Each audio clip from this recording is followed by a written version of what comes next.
நீங்க எந்த ஊர்ல இருந்து வரீங்கன்னு கேட்டாங்க. திருவாரூர். மார்க் எவ்வளோ கேட்டாங்க. 495 கலக்குறீங்களேன்னாங்க. Thanks uncle. அதுக்கப்புறம் நான் ஒரு பேப்பர் கொடுத்தேன். அது என்னன்னா என் ஃப்ரெண்ட்ஸ் எல்லாரோட சார்பாகவும் all the best for 2026 N friends எல்லாரும் சைன் பண்ணி கொடுத்தாங்க.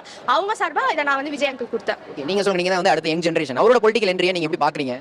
ரொம்ப ஆவலோட எதிர்பார்த்து காத்துட்டு இருக்கேன். கண்டிப்பா அது வந்து தமிழகத்துல ஒரு நல்ல மாற்றத்தை கொண்டு வரும்னு எதிர்பார்க்கறேன். ஒரு மாணவர்களுக்கு என்னென்ன விஷயங்கள் பண்ணணும் அப்படின்ற மாதிரி நீங்க ஒரு எதிர்பார்ப்பு வச்சிருக்கீங்க?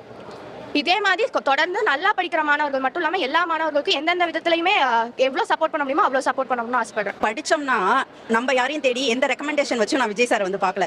அவங்களா என்னை இன்வைட் பண்ணி நான் வந்து பார்த்திருக்கேன். இது எவ்வளவு பெரிய சந்தோஷம். ஒரு சாதாரண மக்களால நம்ம போய் ஒரு தலைவரையோ இல்ல சினிமா ஆக்டர்ஸையோ பார்க்க முடியுமா? படிப்பால மட்டும்தான். அது என் பொண்ணு எனக்கு தேடி கொடுத்தது ரொம்ப சந்தோஷம். நான் ஆக்சுவலா இது 2 வருஷம் தான் பண்றாங்கன்னு நினைச்சேன். இது வந்து ரொம்ப வருஷமாவே அவங்க பண்ணிக்கிட்டு இருக்காங்க. இந்த 2 வருஷமா தான் நமக்கு வெளியில தெரியுது. இதே மாதிரி அவங்க கண்டினியூ பண்ணோம். அதே மாதிரி எல்லாருக்கும் நல்லா படிக்கிற பிள்ளைங்க எல்லாமே மற்ற பிள்ளைங்களுக்கும் அதுங்க வேற வேற ஃபீல்ட்ல ஷைன் ஆகுங்க. அதையும் அவங்க என்கரேஜ் பண்ணாங்கன்னா இன்னும் சூப்பரா இருக்கும்.